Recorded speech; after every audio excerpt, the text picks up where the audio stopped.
अभी तक हम लोग कल का रिकैप दे रहा हूं मैं। ठीक है।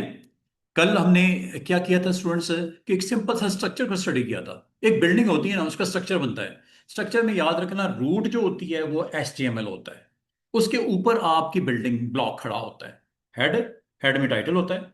ये वैसे ही आपको याद हो जाएगा। ये कोई रट्टा छट्टा लगाने वाली बात है ही नहीं। हेड में टाइटल होता है, टाइटल के अलावा बहुत सारे टैग्स होते हैं जिसमें मेटा लिखा हुआ नजर आ रहा है।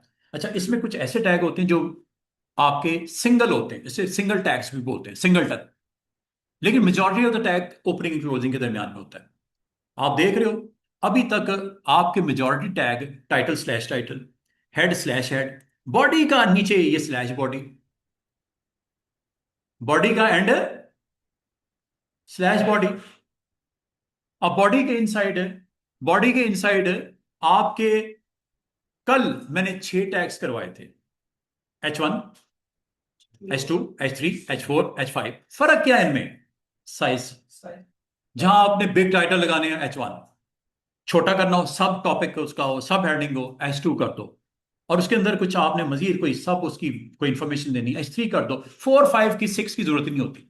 बहुत रेयर होता है कि आप छोटे साइज की तरफ बढ़ना शुरू कर दो। आप मेन टाइटल डाल लोगे H1, और उसके बाद H2 सब टॉपिक के लिए, उसके अंदर थोड़ा सा अगर आपने कोई पॉइंट में इंफॉर्मेशन देनी है, H3 डाल दो। इनके साइज फिक्स होते हैं। फिक्स होते हैं। लेकिन using CSS you can change the size. अभी फिक्स ही होंगे। जब कभी आप इन टैग्स के साथ प्ले करना चाहो, खेलना चाहो, तो आपको CSS सीखनी पड़ेगी। वरना जो है वैसे ही है। अभी लुक क्या है इसकी देखनी है। आपने जब ये सारा कोड लिख दिया, हेडिंग्स लिख दी, सब हेडिंग लिख दी, पैराग्राफ डाल दिए, ठीक है, बॉडी के साथ क्लोजिंग की और HTML का फाइनल टैग दे दिया slash HTML, this is a final tag slash HTML। और हर टैग का ओपनिंग एंड क्लोजिंग होता है। जब ये कर लो तो जनाब आप उस जगह पे जाओ जहां पे ये फाइल सेव है। ये फाइल सेव है, index.html, ये बनाई है आपने।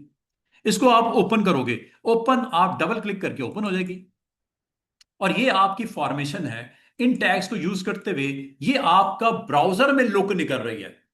H1 जिधर है देखो डिफरेंट है, H2 देखो उससे छोटा साइज है, H3 देखो कुछ सेक्शन बनाने हो, सेक्शन 1, 2, सेक्शन हेडिंग देखो, ये H3 है। जो नॉर्मल आपको दिख रहा है ना टेक्स्ट, वो क्या है? वो पैराग्राफ्स है। ये पैराग्राफ है, वो पैराग्राफ है। वो आपकी मेन हेडिंग H1, वो H2, H3, H4, H5 और ये H6 आखिर में। साइज का फर्क है H1 से H6। और याद रखना, H1 जो होता है पूरे पेज पे एक ही होना चाहिए। H2 ज्यादा हो सकते हैं सब टॉपिक्स। एक है सब टॉपिक, फिर आगे चल के दूसरा सब टॉपिक आ गया, फिर आगे चल के तीसरा सब टॉपिक आ गया, फिर उसके आगे फर्दर उसकी सेक्शन आ गया। तो आप सब हेडिंग्स यानी कि H2 दे सकते हो एक से ज्यादा, सेक्शन H3 एक से ज्यादा, H4 एक से ज्यादा हो सकता है, H5 भी एक से ज्यादा हो सकता है, H6 की जरूरत पड़े तो हो सकता है। लेकिन H1 याद रखना, पूरे पेज के ऊपर HTML के ऊपर एक ही होना चाहिए। क्योंकि ये वो टैग्स होते हैं जो SEO में इस्तेमाल होते हैं। SEO कल मैंने एक्सप्लेन कर दिया। अब मैं आपको जितना आपको पढ़ाया है इसके लिए एक डॉक्यूमेंट आपसे शेयर करूंगा। आज समझ लो आपका डे 1 है। ये वो डॉक्यूमेंट है जो आपको HTML से रेलेवेंट काफी इंफॉर्मेटिव है आपके लिए। ये मैं ओपन कर रहा हूँ आपके लिए, और ये मैं आपको इंशाल्लाह व्हाट्सएप ग्रुप में शेयर भी कर दूंगा। ये है जी इंट्रोडक्शन। आज आप एक टेक्नोलॉजी को सीख रहे हो जिससे वेबसाइट बनाने में सबसे ज्यादा फ्रंट एंड टेक्नोलॉजी में HTML आपको सीखना ही सीखना है। चाहे आप कल को जो मर्जी बनना चाह रहे हो, फ्रंट एंड डेवलपर बनना चाह रहे हो, बैक एंड डेवलपर बनना चाह रहे हो, आप वेबसाइट अपनी उसको बनाना चाह रहे हो या किसी के लिए सर्विस देना चाह रहे हो, आपको जब तक HTML नहीं आती होगी आप किसी के लिए फायदेमंद नहीं हो सकते। तो सबसे पहले इंट्रोडक्शन ऑफ HTML है। इसमें आपको वेब डेवलपमेंट जो करनी है आपने, तो उसमें ये इसका बेसिक यूनिट है। HTML जब तक नहीं सीखोगे, CSS और जावास्क्रिप्ट तो बाद की बात है। HTML आपको स्टार्ट में सीखनी सीखनी है। HTML stands for hyper text markup language, ये लिखा हुआ है, हाइपर टेक्स्ट मार्कअप लैंग्वेज। इसके बाद आपने जावास्क्रिप्ट और CSS के साथ ये आपको जरूरत पड़ेगी। विदाउट CSS और जावास्क्रिप्ट आपकी वेबसाइट इनकम्प्लीट। स्ट्रक्चर जब तक बनेगा फिर उसको ब्यूटीफाई किया जाएगा, खूबसूरत किया जाएगा। बिल्डिंग का स्ट्रक्चर बन गया, अब उसके ऊपर खूबसूरती, पेंटिंग हो रही है, वुड वर्क हो रहा है, वो मार्बल लग रहा है, किचन के अंदर कैबिनेट्स लग रही हैं, ईच एंड एवरीथिंग, विंडोज लग रही हैं, कलर हो रहा है, इसको सीएसएस बोलते हैं, वेबसाइट को खूबसूरत बनाना। फिर अगर आपने वेबसाइट के साथ बातचीत करनी है, कोई चेक लगाने हैं, कोई वैलिडेशन करनी है, तो जावास्क्रिप्ट स्क्रिप्ट सीखने पड़ेंगे, लैंग्वेज सीखनी पड़ेगी। JavaScript is a language, proper language. अगर आपके कभी जिंदगी में कभी लैंग्वेज सीखी हो, सी लैंग्वेज सीखी हो, पाइथन लैंग्वेज सीखी हो, आपने वीबी सीखी हो, आपने जावा सीखी हो, तो अच्छी बात है। अगर नहीं भी सीखी हो, नो प्रॉब्लम। जावास्क्रिप्ट आपकी थर्ड इसका यूनिट होगा। फ्रंट एंड में तीन चीजें सीखनी है आपने, HTML, CSS and then JavaScript. ये तीन चीजें फ्रंट एंड में शामिल हैं। अगर आप बैकएंड के प्रोग्रामर बनना चाह रहे हो और आप स्किप कर देते हो फ्रंट एंड, कोई फायदा नहीं। फ्रंट एंड में ये तीन टेक्नोलॉजी जब तक नहीं सीखोगे, बैकएंड जाने की जरूरत ही नहीं है, ना आप समझ पाओगे ना सीख पाओगे। फ्रंट एंड में ये तीन चीजें सीखनी है, एचटीएमएल, सीएसएस एंड जावास्क्रिप्ट। आज आप क्या सीख रहे हो? अभी स्टार्ट आपने जो कल किया है वो एचटीएमएल सीखना शुरू किया है। एचटीएमएल आपका जो है वो फ्रंट एंड टेक्नोलॉजी में से एक टेक्नोलॉजी है। और जावास्क्रिप्ट का सिंटेक्स क्या है, डेटा टाइप्स क्या है, किस तरह variables, operators, functions, handle, event, user inputs, आप सिंपल प्रोग्राम्स क्रिएट करने हो, स्टैटिक वेबसाइट बनानी हो, you need to learn JavaScript. HTML ना काफी है बच्चों। एचटीएमएल के बाद सेकंड मॉड्यूल, जो सेकंड पार्ट है, वो सीएसएस होगी। सीएसएस में आपको इंशाल्लाह कल ही आपको सीएसएस नजर आनी शुरू हो जाएगी। एचटीएमएल शुरू हो गई है, सीएसएस साथ ही इस्तेमाल करनी शुरू कर देंगे। हाँ, जावास्क्रिप्ट के लिए ईद के बाद होगी, अभी इसकी जरूरत नहीं है। अभी हमने एचटीएमएल और सीएसएस का कॉम्बो लगाना है, अच्छा बनाना है, उसके बाद फिर जावास्क्रिप्ट को अगले लेवल पे सीखेंगे ईद के बाद। अभी आपने स्टार्टिंग डेज के अंदर, और ये सीखने के बाद मैंने आपसे काम क्या लेना है, वो मैं असाइनमेंट के तौर पे, ये असाइनमेंट्स हैं आपकी, असाइनमेंट के तौर पे आपने ये असाइनमेंट बनानी है, डिजिटल सीवी बनाना है। ये सादा सीवी है। कल मैंने एक सीवी दिखाया था, वो थोड़ा सा, उसमें सीएसएस ज्यादा थी, उसमें सीएसएस ज्यादा थी। वो मैंने कल जो दिखाया था उसमें सीएसएस थोड़ी सी ज्यादा थी, थोड़ा टफ था। वो भी बनाओगे इंशाल्लाह, मैं ये नहीं कह रहा वो नहीं बनाना, वो हमें बनाना है। उसमें सीएसएस को ज्यादा एंगेज किया गया है, सीएसएस ग्रिप ज्यादा चाहिए आपको। अभी ये अगर मैं आपको कहूँ ये बनाना है, इसमें इतनी सीएसएस इन्वॉल्व नहीं है, बिल्कुल सिंपल लेवल पे, बेसिक लेवल पे सीएसएस है। तो वो मैं आपको बता दूंगा कि कितनी क्या करनी है। तो वो इंशाल्लाह, ये आज लेसन है ट्यूसडे, कल वेडनेसडे, परसों थर्सडे, थर्सडे वाले दिन तक आप इसमें अगर गौर करो, वो आपका नाम है, थोड़ा सा बोल्ड है, थोड़ा सा थिकनेस ज्यादा है, फॉन्ट जरा थोड़ा डिफरेंट है। उसके नीचे हाँ H1 भी हो सकता है, आप फॉन्ट साइज भी सेट कर सकते हो। फिर उसके नीचे आपका डिजिटल मार्केटिंग मैनेजर, या आपकी जो जो डेजिग्नेशन है, आप फ्रंट एंड डेवलपर हो, आप बैक एंड डेवलपर हो, आप फुल स्टैक डेवलपर हो, जो नाम आप देना चाहो अपनी डेजिग्नेशन, कि आप हो कौन, अपना इंट्रोडक्शन दे रहे हो। तीसरा, आपकी इस लाइन में जो तीसरी लाइन है लिखा हुआ है, कांटेक्ट कर कहाँ करेंगे आपसे। सीवी पे यही होता है ना कि आप हो डेवलपर, आपसे राब्ता कैसे होगा, राब्ते का तरीका, एक ईमेल, दूसरा टेलीफोन नंबर, तीसरा सिटी, और एक आपने अपनी सीवी को लिंक्डइन के ऊपर पोस्ट किया हुआ है। लिंक्डइन बड़ी फेमस वेबसाइट है। आमतौर पे ना लोग जब कोई स्किल सीख लेते हैं, अच्छी क्वालिफिकेशन हासिल कर लेते हैं, तो अपनी एक सीवी वहां डाल देते हैं। इंडीड है, बड़ी फेमस वेबसाइट, वहां पे जॉब्स, और एक ऑथेंटिक वेबसाइट्स है वो।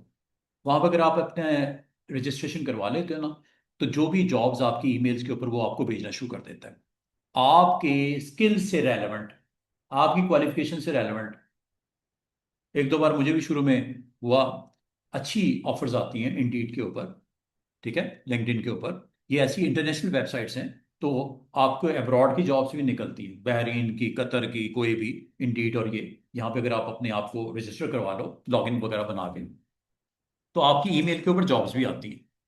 मैं अभी अपने अपनी ईमेल ओपन करके दिखाऊंगा, मुझे रोजाना एक दो जॉब्स इंडीड की, कभी किधर की इधर की आती हैं। तो आप ऐसी वेबसाइट के ऊपर अपनी प्रेजेंस को जरूर रखो, वहां पे जो स्किल्स हैं आपकी उसको दिखाओ, ताकि आपकी स्किल के मुताबिक जो मैचिंग है वो हो जाए और आप तक वो जॉब पहुंच जाए, ताकि आप वहां पे इंटरव्यू में प्रेजेंट हो। अच्छा, अगर आपकी स्किल्स हैं, आपकी क्वालिफिकेशन है, तो आपको जॉब्स भी ऑफर अच्छी मिल जाती है। लाजमत है, आपकी सीवी में अगला हिस्सा क्या होता है? कॉन्टेक्ट तो हो गया, आपके साथ नाम भी पता चल गया, आप कौन हो, डेवलपर हो कौन हो, डिजाइनर हो कौन हो, अकाउंटेंट हो कौन हो, इवेंट मैनेजर हो, जो भी हो। पहले टॉप वाले पोर्शन में ये पता चल चुका है। उसके बाद आपने अगर काम किया है, एक्सपीरियंस किधर किधर का है। एक्सपीरियंस बड़ा काउंट करता है। अच्छी कंपनी का अगर आपको एक्सपीरियंस होगा, एक्सपोजर होगा, तो आपको वेलकम करते हैं सब, कि यार ये ऐसी जगह पे काम करके आया है, 2 साल 3 साल 4 साल, तो काम का बंदा ही है ये। एक जगह पे 5 साल काम करके आया, इसका एक्सपीरियंस का हम क्यों ना फायदा उठाएं। वर्क एक्सपीरियंस सीवी में जो नजर पड़ती है ना, जो एम्प्लॉयर होता है जो आपको हायर करने जाता है, वो जानना ये चाहता है कि यार ये ये जो बंदा है, नाम क्या है इसका, नाम से क्या मतलब हमें, जो भी है। दूसरी बात है, इसकी किस पोस्ट पे काम करता है, डेवलपर है ये, प्रोग्रामर है ये, ग्राफिक डिजाइनर है ये, क्या है ये, किस पोस्ट पे काम करता रहा है, अपने आप को ये क्या कहलवाना पसंद करता है, डेजिग्नेशन, जिन डेजिग्नेशन पे काम कर रहा है। तीसरी चीज, इससे कांटेक्ट अगर मैं करूंगा, कहाँ करूंगा, क्या ये लाहौर का है क्योंकि मुझे लाहौर के लिए चाहिए, या कराची का है, तो वो कराची वालों को तो साइड पे कर देगा ना। क्योंकि अगर मुझे लाहौर के लिए चाहिए, मैं कराची वाले को कहाँ से लेके आऊंगा, कहाँ वो आएगा मेरे पास। उसको तो कराची में ही फुर्सत नहीं होगी। उसको मैं अगर ले भी आऊं अच्छी ऑफर पे, कल भाग जाएगा वापस। 2 पैसे की ज्यादा ऑफर हुई, वो करेगा घर पे, आप घर के पास ही ठीक है मेरा, मैं इधर लाहौर में आगे क्या करूंगा। लाहौर वाले को कराची ले जाओ, कराची वाले को लाहौर ले जाओ, डिस्टर्ब ही रहेगा वो, हम्म। फैमिली से दूर। कितनी की देर हैं, कितनी की देर। जब आप दूर होते हो ना घर से, तो आप, होम सिकनेस हो जाती है। आप ज़्यादा देर, बहुत कम लोग होते हैं जो इस पे अच्छा, जो है, उनके अंदर पेशेंस होती है, वरना पेशेंस नहीं होती। लोग भागते हैं वापस घर की तरफ, साल गुजार लेंगे, 2 साल गुजार लेंगे, हर 6 महीने के बाद वापस जा रहे होंगे कि मैं अपनी औलाद से मिला हूँ, मैं अपने माँ बाप से मिला हूँ, अपना ये कर लूँ वो कर लूँ। होम सिकनेस हो जाती है। तो ये सीवी में ये भी चीज़ ज़रूरी होती है कि आप अपना जगह बताओ, किधर के रहने वाले हो, डोमिसाइल किधर का है। मुझे पंजाब का बंदा चाहिए, सिंध का बंदा चाहिए, केपी का बंदा चाहिए। बाद वक़्त आपकी सीट लिमिटेड भी होती हैं।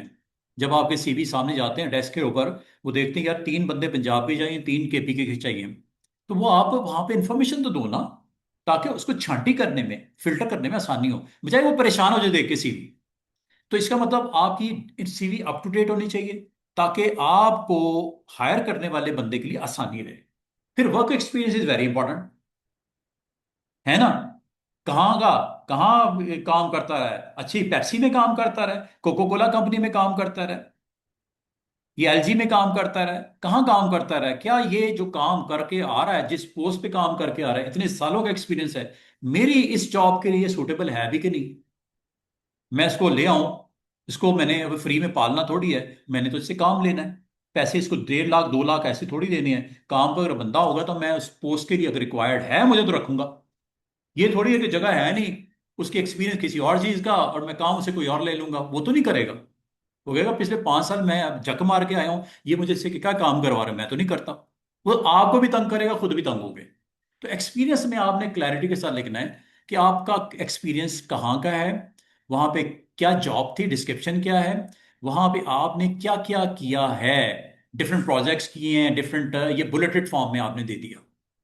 फिर एक और जॉब, और एज ए क्या, उसकी डिटेल डाल दी। फिर एक और जॉब, यूनाइटेड एयरलाइन में भी काम किया एज ए डिजिटल मार्केटर, ठीक है। और किस टाइम पीरियड में काम किया, time period is almost always very important. Latest ऊपर देना है, ओल्डेस्ट नीचे की तरफ लेके आना है।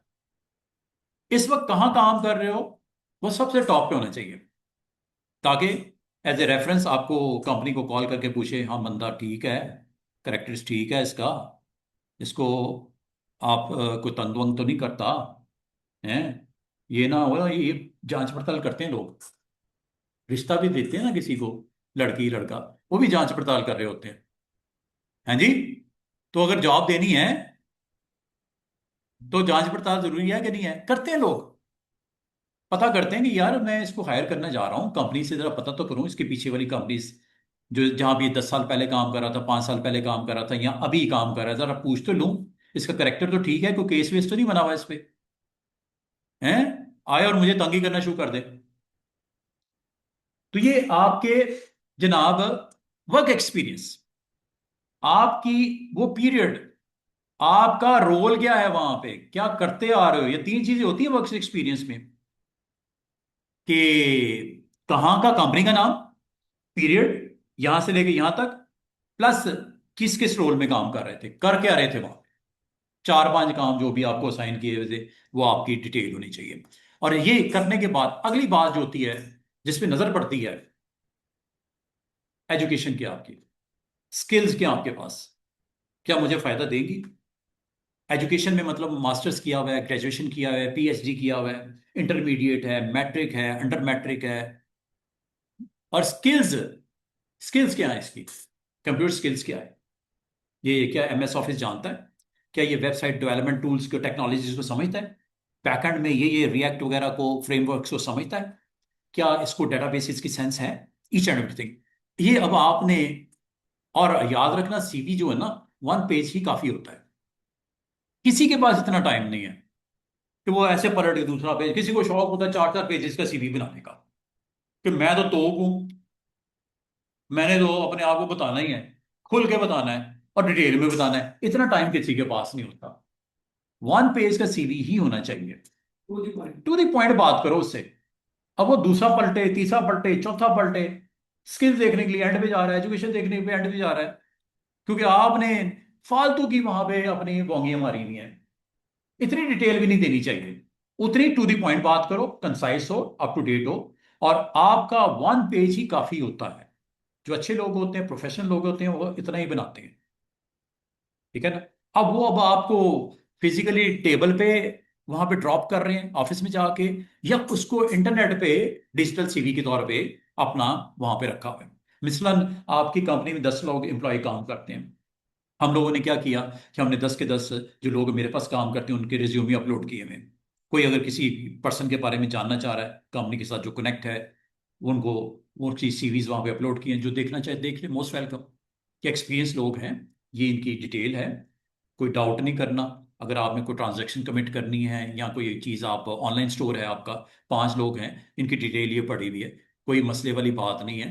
ये सीरियस लोग हैं, कमिटेड लोग हैं, तो ईमानदार लोग हैं, आप इनके साथ आओ, बात करो, मार्केटिंग के पॉइंट ऑफ व्यू से जो भी करना चाहिए। तसल्ली हो जाती है अगले की, कस्टमर की, कि यार इसने हर चीज़ पब्लिश की हुई है, हर चीज़ नीट एंड क्लीन है, क्रिस्टल क्लियर है, तो ये एक अच्छी कंपनी ही लग रही है मुझे।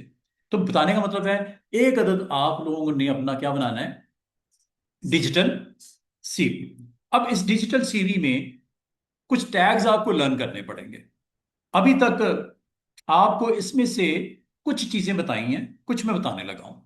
मसलन आप इसमें एक अदद लाइन लगी हुई नजर आ रही है, हॉरिजॉन्टल, कुछ बुलेट्स लगे हुए नजर आ रहे हैं, ये चीज अभी नहीं पता।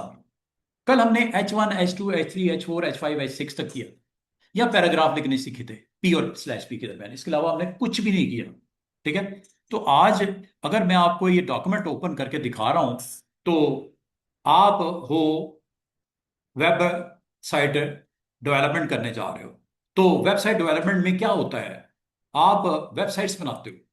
वेबसाइट, वेब डेवलपमेंट क्या होता है, एक ऐसा, एक आपकी जॉब होती है जिसमें आप क्या क्रिएट करते हो, इस जॉब की क्या डिमांड होती है, you need to create websites और वेब एप्लीकेशन, वेब एप्स बनानी हो, वेबसाइट्स बनानी हो, ये आपकी क्या कहलाती है, वेब डेवलपमेंट। अगर आप कहते हो सर मैंने वेब डेवलपमेंट कोर्स करने आया हूँ, मैं क्या करूंगा, मैं कहूंगी यार आप वेबसाइट्स डेवलप करोगे, वेबसाइटें बनाओगे, वेब एप्स बनाओगे, ये आपका काम है।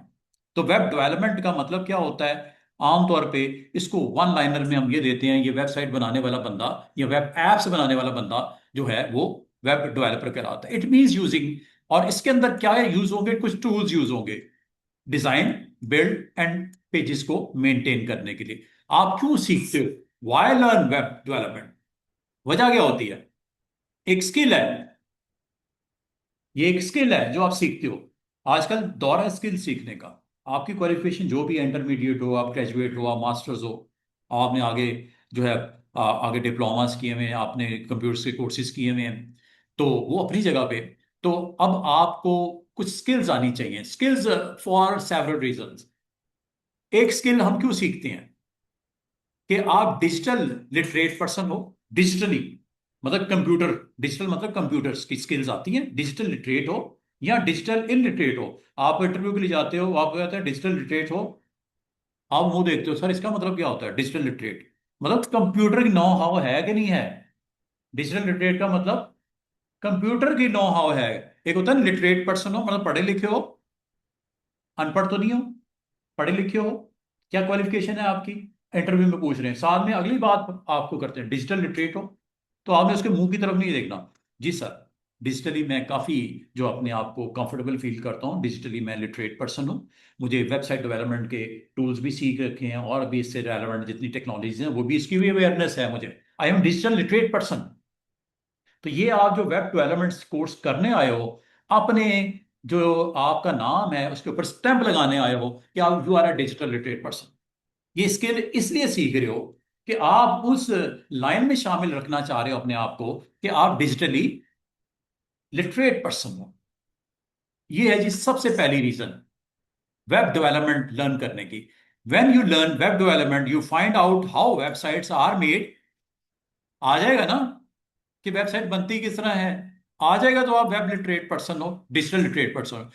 आपको क्या आएगा सबसे पहले? HTML, जो कि क्या है, किसी भी पेज का ढांचा, स्केलेटन। CSS क्यों? Which makes the web page look nice. And JavaScript which makes the web page interactive. Interactive का मतलब कि जी जो आपने फॉर्म बनाया है जिसमें आपने अपने कस्टमर का, क्लाइंट का डाटा अपनी तरफ अपनी वेबसाइट में डेटाबेस में लेके आ रहे हो, नाम क्या है, एड्रेस क्या है, कांटेक्ट क्या है, ईमेल अपना बताओ ताकि मैं फ्यूचर में इसके साथ कांटेक्ट इन टच हो जाऊंगा। मैं ऑनलाइन स्टोर चला रहा हूँ, तो मैं फॉर्म्स मेरी वेबसाइट पे बना हुआ है। If you want to get information from client side you need to make some kind of forms, जिसमें डाटा वो इनपुट करेगा और सबमिट करेगा, वो डाटा आपकी डाटाबेस में आ जाएगा, जिसमें फिर आपने बंदे को रखा हुआ है कि यार इसके साथ कांटेक्ट करो, कि 50 लोगों का डाटा मेरे पास आ गया है, ये हमारी प्रोडक्ट्स में जो है इंटरेस्ट रखते हैं, इनको थोड़ा सा इंगेज करो, ईमेल के थ्रू करो, फोन के थ्रू करो, व्हाट्सएप के थ्रू करो। डाटा तो आ गया ना उसका, उसमें उसका व्हाट्सएप नंबर भी ले लिया, ईमेल भी ले लिया, उसका फ़ोन नंबर भी ले लिया, फॉर्म्स के ऊपर नाम भी ले लिया, उसका एड्रेस भी ले लिया, फिजिकली वहां पे अगर जाना चाहो, अपने एजेंट को भेजना चाहो, रिप्रेजेंटेटिव को भेजना चाहो, भेज दो। कल को डिलीवरी भी तो करनी है उसके एड्रेस के ऊपर। सारी इंफॉर्मेशन आपकी किस में आएगी? एक फॉर्म बना होगा ना, उस फॉर्म के थ्रू आपने गेट करने के बाद डाटा अपने पास रख दिया, आ गया सबमिट करने पे। तो इंटरेक्टिव मोड, इंटरेक्शन होती है, तो जावास्क्रिप्ट में ये काम करना आसान हो जाता है। This helps understand how internet works. अब इसमें और क्या पैदा होता है आपके लिए, ये जो आप वेबसाइट डेवलपमेंट कर रहे हो, कैरियर अपॉर्चुनिटी बढ़ती है। Without this skill, without this skill you miss lot of jobs. अगर स्किल नहीं है, बहुत सारी जॉब में मिस कर रहे हो, क्योंकि आपको नहीं आता HTML, नहीं आता CSS, नहीं आता जावास्क्रिप्ट, आप फ्रंट एंड डेवलपमेंट करने के लिए एलिजिबल हो ही नहीं, क्योंकि आपको आती नहीं थी स्किल्स। तो क्या मुझे बताओ, कैरियर में अपॉर्चुनिटी बढ़ेगी सीखने के बाद या कम हो जाएंगी? बढ़ेंगे। ऑब्वियसली बढ़ेंगी। सीखने से पहले आपका स्टेटस कुछ और है, सीखने के बाद आपका स्टेटस कुछ और होगा। तो इसमें जो आपको ये वेब डेवलपमेंट में बार बार कह रहा हूं, पहली वजह क्या है सीखने की? You want to call as a literate person digitally. दूसरी reason, you want to create more opportunity for your self. आ रही बात समझ? ये दो रीजन तो हो गई पक्की। ये किसी आम बंदे को भी, रेडी वाले को भी उठा के यहाँ पे समझाना, वो बात समझ जाएगा कि यार ये दो रीजंस हैं जिसकी वजह से मुझे इस पे थोड़ी सी एफर्ट लगानी चाहिए। आज अगर लगाऊंगा, साल के बाद मैं यहाँ से वहां पहुंच जाऊंगा। पहले जॉब्स की जो पूल था वो कम है, अब बढ़ गया। पहले अपॉर्चुनिटीज कम थी, अब बढ़ गई। पहले मैं इतना साउंड नहीं था टेक्निकली, अब मैं ज्यादा हो गया। अब मैं ज्यादा जॉब्स के लिए अपने आप को अवेलेबल कर सकता हूँ, ज्यादा इंटरव्यूज के लिए मैं अपने आप को अवेलेबल कर सकता हूँ। कोई ना कोई अपॉर्चुनिटी निकलती रहेगी, मैं कहीं ना कहीं पहुंच ही जाऊंगा। जहां पे मैं पहले 30,000 कमा रहा था, मैं 60, 70, 80 पे चला गया, स्किल्स की वजह से। स्किल सेट हो आपका अगर अच्छा हो जाए तो अपॉर्चुनिटीज बढ़ेगी कि नहीं बढ़ेगी? ये वो रीजन है जो वेब डेवलपमेंट को आपके लिए कह रहा है, आपको बार बार पुकार रहा है कि कर लो कुछ, स्किल सीख लो। साल के बाद जब होश आएगा तो और बहुत सारी चीजें आ चुकी होंगी मार्केट में। रेस में भागता भागता भागता अगर पीछे रह जाओगे आप भागो। जितनी स्किल जल्दी जल्दी सीख सकते हो सीखो। जितनी जल्दी अपॉर्चुनिटी को कैश करवा लो, इससे पहले कि उस पोस्ट पे, उस जगह पे जहां आप पहुंच सकते कोई और पहुंच जाए। कोई ना कोई तो अल्लाह ताला ने आप लोगों के रखा होगा ना, कोई निज़ाम चलाने के लिए। तो जब तक आप स्किल्स को इंप्रूव नहीं करोगे, वो अपॉर्चुनिटी का पूल नहीं बढ़ेगा आपके लिए। तो open up wide range of job prospects in growing IT field industry. Web developer can get many different kinds of job. You can become a web developer बन सकते हो, वेब डिजाइनर बन सकते हैं, and more. Many company need web developer to create and maintain their websites. बहुत सारी company चाहिए होते हैं उनको ऐसे लोग। अगर आप कहते हैं सर मैंने अपनी ही कंपनी बनानी है, मैं वेबसाइट डेवलपर के तौर पे अपने आप को, फ्रीलांसर के तौर पे अपने आप को अवेलेबल करना चाहिए, जो बनाना चाहे मेरे से बनवा ले। या आपको कोई हायर कर लेता है कि मेरी ऑलरेडी कंपनी है, आप मेरे पास आओ, मेरी वेबसाइट को थोड़ा सा जरूरत पड़ती है, एक प्रोग्रामर मुझे चाहिए, तो मुझे आपकी स्किल जो आपने सीख रखी है मुझे चाहिए एज ए डेवलपर, मैं आपको इंगेज करना चाह रहा हूँ, आपको हायर करना चाह रहा हूँ, मेरी वेबसाइट को जरा थोड़ा सा आपने देखना है, या उसकी एसईओ करनी है।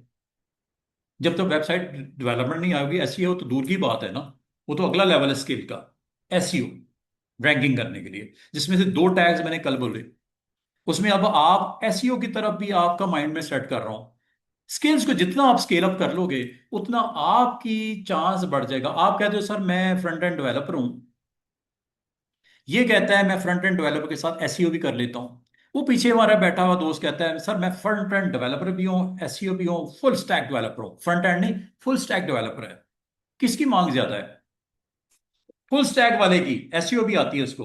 तीनों एक ही जगह पे इंटरव्यू के लिए चले गए, उसको बुला लेंगे, क्योंकि उसके अंदर स्किल सेट आपसे ज्यादा है। वो फुल स्टैक डेवलपर है, फ्रंट एंड के साथ बैक एंड भी उसको आता है, डेटाबेस में भी उसको एक्सपोजर है, एसईओ भी जानता है। तो इसका मतलब ये हुआ कि आपने अपने आप को एक जगह पे रोक के नहीं बैठना कि आज बस इतना ही सीख लिया, छोड़ो आगे क्या करना है। ऐसे नहीं करना। जितनी ज्यादा आप स्किल्स अपनी बढ़ा लोगे, आपके लिए अपॉर्चुनिटी जिंदगी में बढ़ जाएंगी। और सिर्फ यही नहीं, आपकी जो सैलरी का मार्जिन है वो भी बढ़ जाएगा। सीधी सी बात है। जितनी ज्यादा चीजें आती होती हैं, उस पर आप एक्सपर्टीज होंगी, आपकी जॉब की जो आपका पैकेज है वो भी अच्छा मिलता है। समझ आ रही है बातों की? This means you can find good jobs in many places. अगर कैरियर अपॉर्चुनिटी की बात करते हैं, problem solving, when you build a website you solve many problems. For example if website is slow, भाई आपको कहता है आपका क्लाइंट यार वेबसाइट स्लो चल रही है, ये एक्सपीरियंस आपको कब फेस करने को मिलता है? ऐसी चीजों को आपको कब देखने को मिलता है? जब कोई वेबसाइट आप बना रहे होते हो, आपको बहुत सारी ऐसी इश्यूज सामने आते हैं खड़े होके कि यार ये वेबसाइट स्लो क्यों चल रही है। आपके माइंड के अंदर बहुत सारे क्वेश्चन अरेज होते हैं, और फिर आप उसके ऊपर काम करते हो। काम करने के बाद उसमें भी आपकी एक्सपर्टीज या लेवल अप हो जाता है कि आप जब तक खुद बनाओगे नहीं, वेबसाइट का एक्सपोजर नहीं होगा, आपको वेबसाइट की एफिशिएंसी का पता नहीं चलेगा क्यों ये स्लो है, क्या वो रीजन है ये स्लो है। अगर वेबसाइट स्लो होती है तो आपको पता है उसके कस्टमर लूज होते हैं। किसी के पास इतना टाइम नहीं है।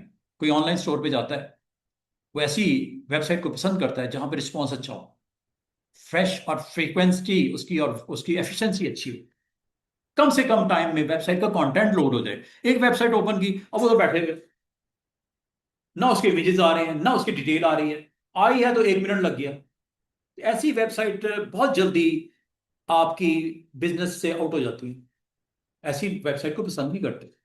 सिर्फ वेबसाइट बनाना ही काफी नहीं होती, वेबसाइट को चलाना भी है, वेबसाइट का रिस्पॉन्सेज को भी देखना है, एफिशिएंसी स्लो है या फास्ट है, फास्ट कैसे होगी, ये अगले लेवल की टेक्नोलॉजी की यार, इसको किस तरह फास्ट किया जाएगा, क्या इसमें कमियां हैं कि मैं ये कर दूं तो ये इसको जल्दी अपलोड हो जाएगी, देखने वाले के लिए सर्विस जल्दी मिल जाएगी, बजाय वो वेट पे बैठा हुआ है, स्लो है जी वेबसाइट चल ही नहीं रही। उसकी बहुत सारी रीजन होते हैं वेबसाइट स्लो होने की। You figure out why and fix it. ये क्यों हो रहा है और इसको कैसे फिक्स करना है। वेबसाइट स्लो होने के बहुत सारी रीजंस हैं, बहुत सारी। अभी मैं इस टाइम पे वो डिस्कस नहीं करना चाह रहा, वरना कहीं और निकल जाएंगे। बहुत सारी रीजन होती हैं वेबसाइट स्लो होती है। लेकिन जब आप उस पर वर्क करोगे तो आपको बहुत सारी और चीजें सीखने का मौका मिलेगा कि यार ये स्लो है तो इसको बेहतर कैसे करेंगे, फिक्स कैसे करेंगे। मेरा क्लाइंट परेशान हो रहा है, बिजनेस से डाउन हो रहा है, तो मैं इसको किस तरह इसके ऊपर ऐसी चीज करूं कि ये आपका कोड एफिशिएंट हो जाए और कम से कम टाइम में मैक्सिमम उसको स्क्रीन के ऊपर उसकी वेबसाइट लोड हो जाए, बजाय ये कि परेशान होकर लोग कस्टमर छोड़ दें उसको। और ये आप लॉजिकली थिंक करते हो, सॉल्व करते हो, बेटर वे में सॉल्व करते हो। ये एक और पॉइंट है, क्रिएटिविटी आती है बंदे के अंदर।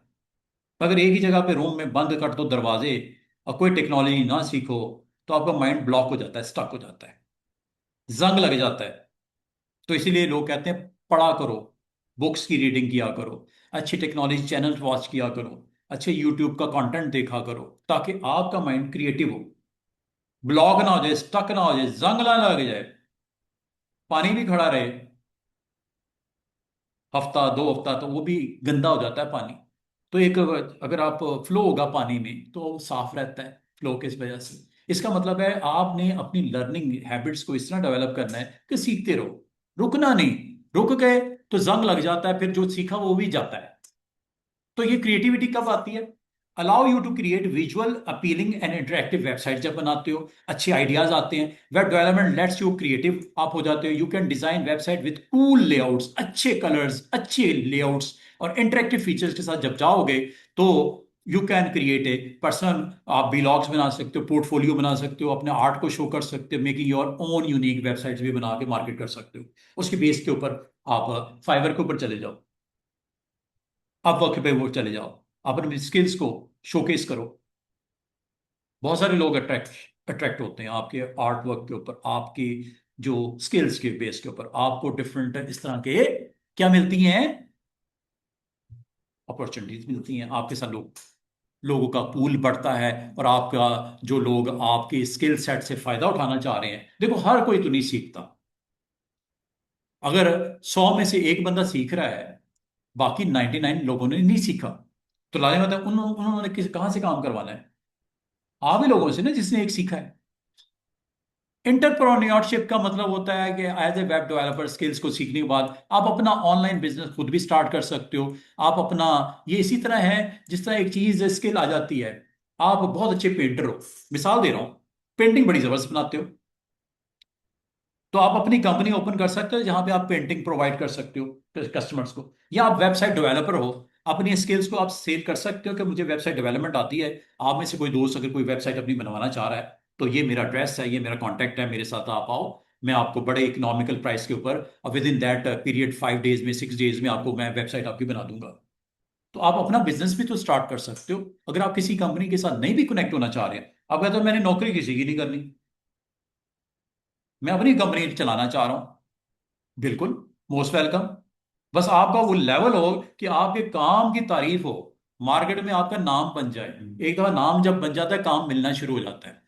कोई भी काम हो, पेंटर है बड़ी अच्छी पेंटिंग करता है काम मिलता है, व्हाइट वॉश करने वाला बड़ा जबरदस्त व्हाइट वॉश कर रहा है उसको काम मिलता है, गाड़ी ठीक करने वाला बंदा हो, गाड़ी बड़ी जबरदस्त ठीक करता है, खराबी कम होती है, लोगों को उसका नाम बड़ा पॉपुलर हो जाता है सर्कल में, तो उसे काम लोग करवाते हैं। तो अगर आप वेबसाइट डेवलपर हो तो व्हाई नॉट, आप भी तो एक स्किल के मास्टर हो ना, तो आपसे काम ही करवाएंगे ना।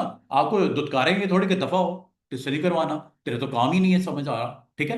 तो आप मतलब अच्छे लेआउट्स को समझते हो, अच्छे कलर्स अच्छे फॉन्ट्स को इस्तेमाल करके बेहतरीन किस्म की वेबसाइट रनिंग मोड में और एफिशिएंट वेबसाइट जो प्रॉब्लम नहीं करती वो अगर बनाते हो तो व्हाई नॉट, आपका भी नाम मार्केट में आएगा।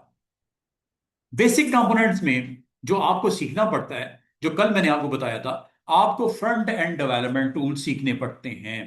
उसमें सबसे पहले जो सीखना पड़ता है skill number 1, HTML, headings, paragraph, images, links वगैरह। CSS, कंटेंट को जिसमें कलर्स को चेंज करना है, फॉन्ट्स को चेंज करना है, लेआउट्स को इनहेंस करना है, अपीयरेंस लेवल चेंज करना है। जावास्क्रिप्ट, इंटरेक्टिविटी ऐड करनी है, डायनामिक पेज बनाने हैं, एंगेजिंग पेज बनाने हैं, such as forms, animation and games वगैरह के लिए जावास्क्रिप्ट को इस्तेमाल किया जाता है। ये है फ्रंट एंड।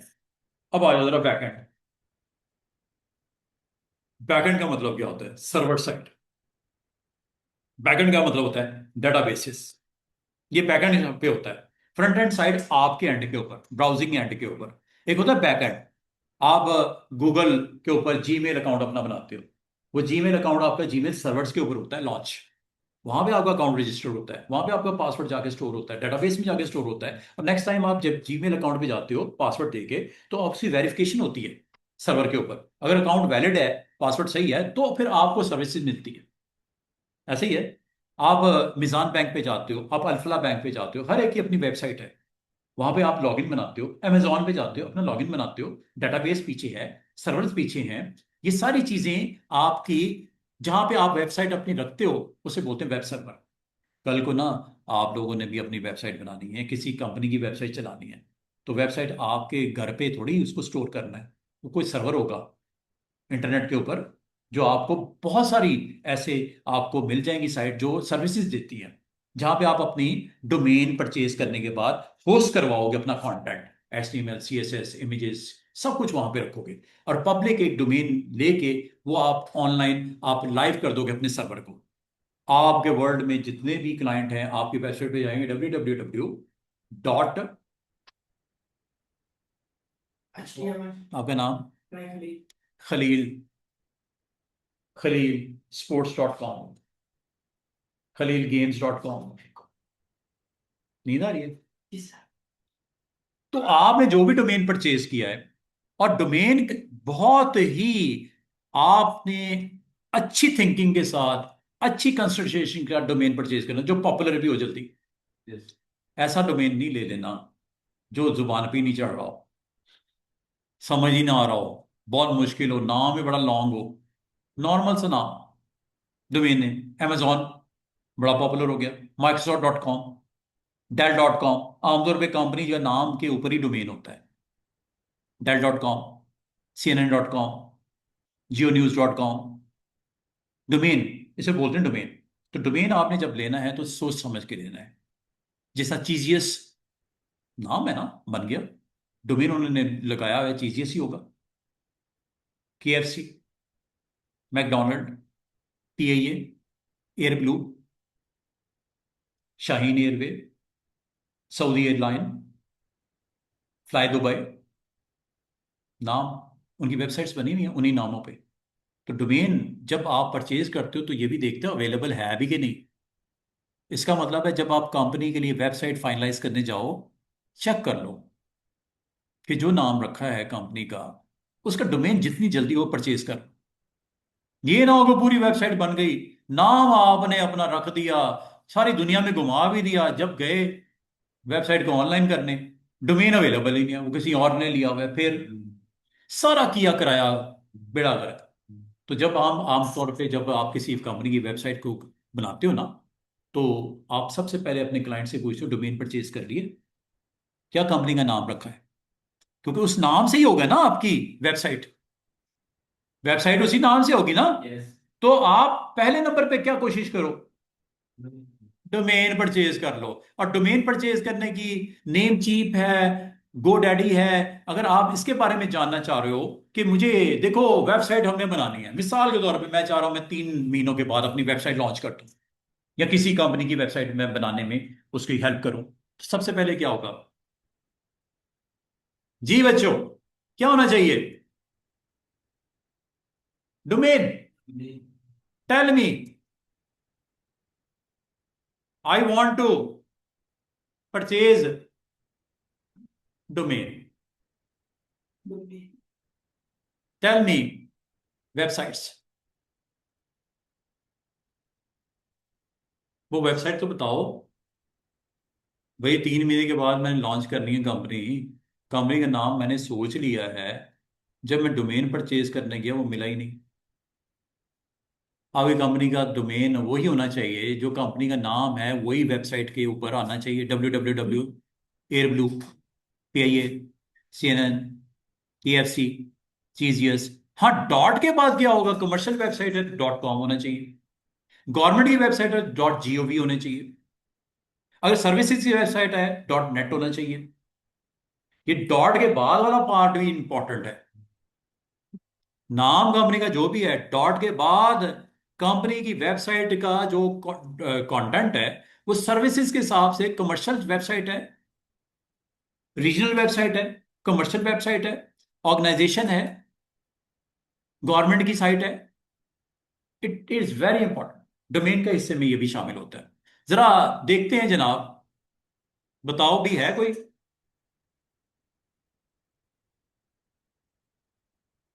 लो जी, इनमें से कुछ नाम शायद आपने पहले भी सुने हो, कुछ नाम नए हैं आपके लिए। डोमेन है जहां से परचेज करनी है। जी जनाब, नाम क्या है? हुसैन साहब कह रहे हैं सर मैंने डोमेन परचेज करनी, कहां से करूं?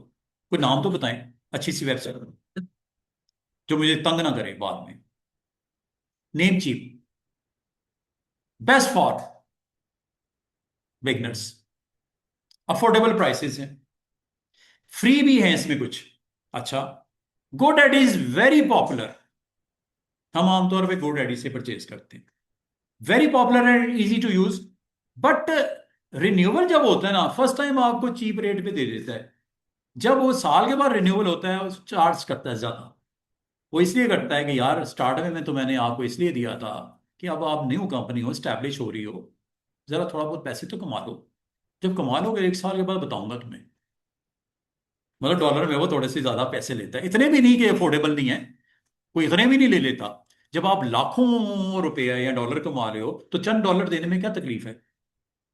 3 सालों के लिए रिन्यूअल ले लो, 1 साल के लिए ले लो, सब कुछ इसमें प्लान्स होते हैं। होस्टिंगर, क्लाउडफेयर, पॉप, बर्न, डायनर, ब्लू हॉस्ट, स्क्वेयर स्पेस, ये सारे नाम हैं। इनमें से जो आपको पसंद है, रिकमेंडेशन भी दे रहा है कि इनमें से कोई कर लो। अगली बात, बिफोर बाइंग ये डोमेन चूज करो, सोच लो। .com कब, किन के लिए? Best for, business professional website. हाँ जी। और अगर आपके सिर्फ पाकिस्तान रीजन से हैं, .pk, ठीक है? Hussain sports .pk, his business is just for Pakistan region. Website की सर्विसेज हैं पाकिस्तान रीजन के लिए। ये स्पोर्ट्स के गुड्स बेच रहे हैं, सेल कर रहे हैं, ऑनलाइन स्टोर है इनका। तो .pk। अगर कमर्शियल रखनी है for all the globally, internationally, तो .com रख दो। लेकिन अगर आप सिर्फ रीजन बेस पे करना चाह रहे हो, मेरी छोटी सी कंपनी है, मैं पाकिस्तान की हद तक की सर्विसेज देना चाह रहा हूँ, .pk है, हुसैन स्पोर्ट्स .pk। अच्छा जी, और अगली बात जो आपको कहा गया कि नाम बहुत लंबा नहीं रख देना, शॉर्ट है और इजी टू रिमेंबर। ये वो पॉइंट्स हैं जो आपको मैंने बता इसलिए दिए कि आप जब जाते हो आपके माइंड क्लियर होना चाहिए परचेज करने से पहले, क्योंकि आपने पैसे देने हैं कल को। हाइफन शाइफन बीच में ना डालो और स्पेलिंग मुश्किल ना रखो, आसान। और आमतौर पे .com आपको $8 से $15 पर ईयर। .pk ये आपको 2500 से 5000 पर 2 इयर्स, डिपेंडिंग ऑन और प्रोवाइडर के ऊपर डिपेंड करता है। मैं एक काम करता हूं, अगर आपने हुसैन स्पोर्ट्स .pk लेना है, देखो बच्चों, वेबसाइट तो बनेगी 2 महीने बाद, पहले डोमेन परचेज करके रख लो। ये ना हो अगर सारी चीजें फाइनलाइज हो जाएं, जिस नाम से कंपनी ओपन की है उसका डोमेन किसी ने पहले ही ले रखा है, फिर उसमें ब्रोकर इन्वॉल्व होता है, वो आपसे चार्ज करता है, ठीक है मैं लेन देन करवा देता हूँ, इतने पैसे लूंगा आपको, मैं परचेज करके दे देता हूँ। जिस बंदे के पास वो लोग ना डोमेन परचेज करके पहले ही रख लेते हैं अपने पास, पैसे वैसे जिस तरह होता है ना कि पैसे वैसे फेंक के चीजें परचेज करके रख लेते हैं। जब उस नाम की जरूरत पड़ती है फिर वो बार्गेनिंग करनी पड़ती है, आपको ब्रोकर के साथ इन टच होके वो फिर आपकी डील करवाता है। शुरू शुरू में जितने आपके 1 लेटर वाले, 2 लेटर वाले, 3 लेटर वाले डोमेन लोगों ने परचेज करके रख लिए, स्टार्टिंग डेज की बात कर रहा हूँ, आज से 30-40 साल पहले। जब जब जिस चीज जिसको जरूरत पड़ी, उसे कहा, आओ जी पैसे निकालो दे देता हूँ। लोगों ने मजबूरी के बारे वो परचेज भी किए हैं फिर बाद में। अब देखते हैं जी, you want to search for a domain name, क्या नाम दे? हुसैन स्पोर्ट्स .pk है कि नहीं है? पहले ये चेक करने की चीज है। सर्च करो।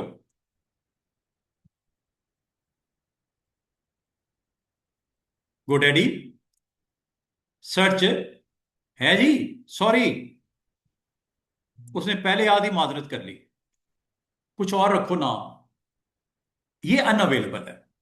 हाँ, 4 सजेशन उसने दे दी। मैंने क्या रखा था नाम? हाँ, डॉट पीके नहीं है, वो कह रहा है husainsports.com अवेलेबल है अभी, सिर्फ 1 रुपए में, 1 रुपया, first year only, with 3 year term के साथ।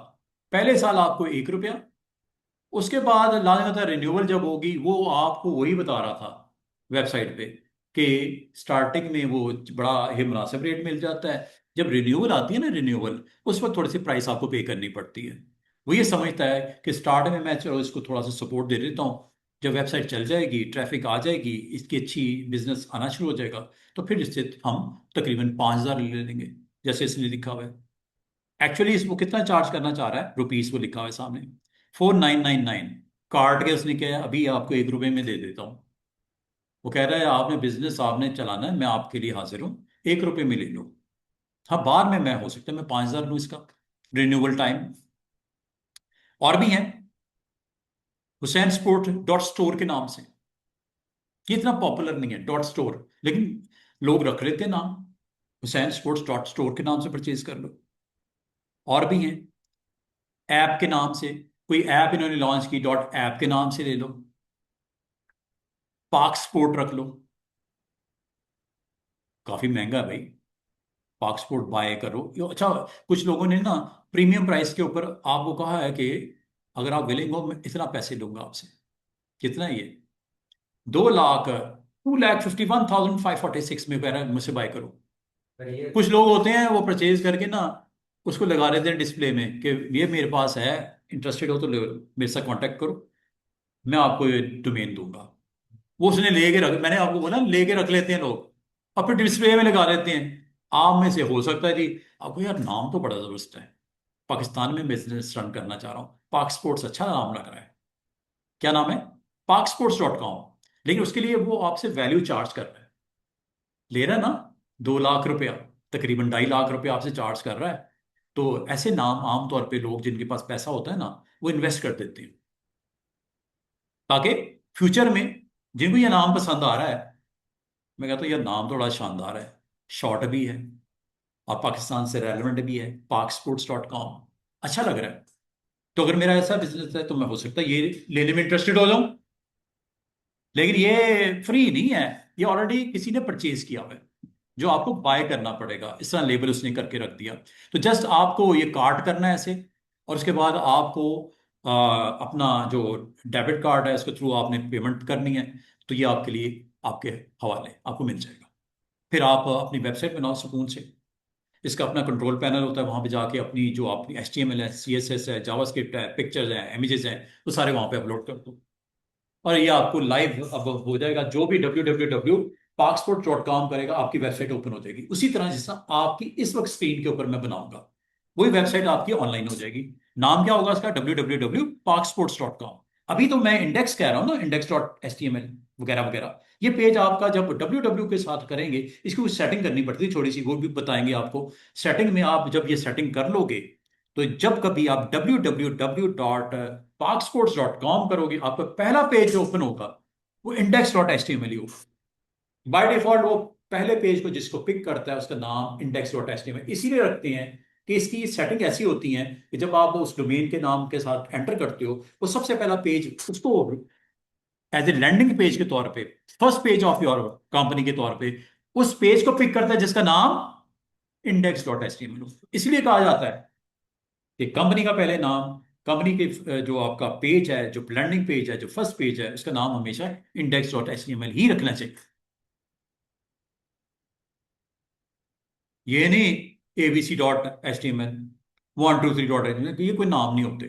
जो फर्स्ट पेज है उसका नाम हमेशा index.html रखना चाहिए। इसी पेज से फिर कैरियर का पेज ओपन होगा, मेन्यू शेन्यू बने होंगे, नेविगेशन होगी, एक पेज से दूसरे पेज पे, दूसरे पेज से पहले पेज, वो सारे पेजेस बन जाते हैं, वो मसला कोई नहीं। लेकिन स्टार्ट हमेशा लेना है index.html। और अब मैं आपको ये थोड़ी सी आपको बड़ा ब्रीफ सा मैंने आपको बता दिया आपका थोड़ा सा इंटरेस्ट भी बनेगा, आपको थोड़ा सा आइडिया भी हो जाएगा कि आपका प्लान इस तरह होना चाहिए कि जो कंपनी आपने स्टैब्लिश की है उसका डोमेन परचेज करके रख लो, 3 सालों के लिए रख लो, साल के लिए रख लो, वेबसाइट जब 2 महीने के बाद लाइव कर देना। लेकिन ये वेबसाइट बना दी, हर चीज आपने उससे रेलेवेंट कर दिया, कंपनी जब गए तो वो किसी ने परचेज की दिया, जैसे पार्क स्टोर, आपने कहा जी मैंने पार्क स्पोर्ट्स नाम रखना है कंपनी का, अगर आपने परचेज किया होगा तो आपको सुकून होगा कि मैं 1 महीने में बना लूँ, 2 महीने बना दूँ, उसके बाद लाइव कर दूंगा, अवेलेबल हो गए ऑल ओवर द वर्ल्ड। वो वेबसाइट मेरी कनेक्ट हो जाएगी, वहां पे मैं अपनी प्रोडक्ट्स की डिस्प्ले में लगाऊंगा, जो परचेजिंग में इंटरेस्टेड होगा क्लिक करता जाएगा, कार्ट में रखेगा, इसी तरह कार्ट में रखेगा जैसे अभी आप GoDaddy में कार्ट पे रख रहे हो। ये कार्ट यही है ना कि ये आपको परचेज करना है, ये सब जो आपकी आइटम्स हैं, ये आपके प्रोडक्ट्स हैं, जो जो कार्ट करते जाओगे करते जाओगे करते जाओगे, फाइनल बिल बनेगा। बिल में फिर आप डेबिट कार्ड के थ्रू से पेमेंट रिसीव करने के बाद उसको उनके डोर स्टेप पे रिसीव करवा दोगे। कुछ भी हो सकता है, परफ्यूम्स, बॉटल्स, एनीथिंग, जो भी आप स्टोर के ऊपर रखना चाह रहे हो। अच्छा, थोड़ी सी समझ आइए ये डोमेन क्या होता है, परचेज कहाँ से करना चाहिए, अच्छा रेट मिल जाता है, ऑथेंटिक वेबसाइट से। ये इसको आप ऐसे ना समझना ये ऐसे ही हैं, डॉज करती हैं, पैसे खा जाती हैं, इस तरह की तो बात सोचनी भी नहीं है। ये कई सालों से ये सर्विसेज दे रही हैं, ऑथेंटिक वेबसाइट्स हैं, इसमें घबराने वाली बात नहीं है। आप अपना, आप कहते हो सर मैंने इंफॉर्मेशन देनी है, मेरे जो है वो तकरीबन 5,000 रुपया लग जाएगा, मैं ले लूँ क्या, ऑथेंटिक है क्या, मसला कोई नहीं। अब ऑथेंटिक की एक निशानी क्या होती है, ऑथेंटिक की निशानी जो होती है, यहाँ पे आप कॉर्नर पे गौर करो, यहाँ पे आपको बाकायदा एक तो जब आप किसी वेबसाइट पे जाते हो, कोई भी वेबसाइट होती है, वहां जाते हो तो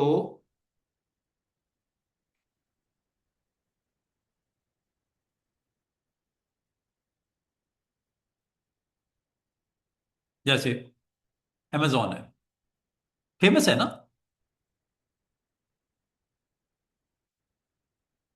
ये स्टोर है ऑनलाइन शॉपिंग के लिए, ठीक है। यहाँ पे आपको आइकन भी दिख रहा है, ये किस तरह आता है, इसे फेव आइकन बोलते हैं। और दूसरी बात, जब आप साइट पे क्लिक करते हो ना, तो आपको एक प्रोटोकॉल नजर आएगा, HTTPS, HTTPS, transfer protocol, secure, it is secure protocol. आप अपने ब्राउजर पे अगर इस वेब सर्वर पे जाके वेबसाइट ओपन की है, आपके और इस सर्वर के दरमियान में जो भी ट्रांजैक्शन हो रही है वो सिक्योर है। आप ऑर्डर प्लेस करते हो, आप अपना एड्रेस देते हो, अपने डेबिट कार्ड का इंफॉर्मेशन देते हो, आप जैसे सबमिट करते हो, आपका डाटा जो है वो साइफर बन जाता है। साइफर मतलब वो इनक्रिप्ट हो जाता है, इनक्रिप्ट होके ट्रैवल जब करता है, दरमियान में अगर कोई हैकर बैठा भी हुआ है, आपके क्रेडिट कार्ड की इंफॉर्मेशन उसको नहीं मिलेगी, वो मीनिंगलेस है इसके लिए, क्योंकि वो साइफर है। साइफर जब आपका टेक्स्ट ट्रैवल होता है और इंटरनेट मीडियम और फार एंड के ऊपर सर्वर पे जाएगा, वहां पे इसको डिसाइफर करेगा, डिक्रिप्ट करेगा। तो इसका मतलब between you and that web server traffic is very secure. ये एस प्रोटोकॉल जो आपको एस नजर आ रहा है, ये हिंट होता है। शुरू शुरू में बहुत सारी वेबसाइट है, ऐसे 15-20 साल पुरानी बात कर रहा हूँ, वो सिक्योर नहीं होती थी, और प्रोटोकॉल होता था HTTP बस, एस नहीं होता था। तो एस जब से इंट्रोड्यूस हुआ है, आप समझो कि आपने लॉग इन किया, आपने डिफरेंट प्रोडक्ट्स के लिए ऑर्डर प्लेस किया, आपने अपने डेबिट कार्ड की इंफॉर्मेशन दी, आपके अकाउंट से उसके अकाउंट में पैसे चले गए और आपको एक हफ्ते के बाद वो डिलीवर हो गया।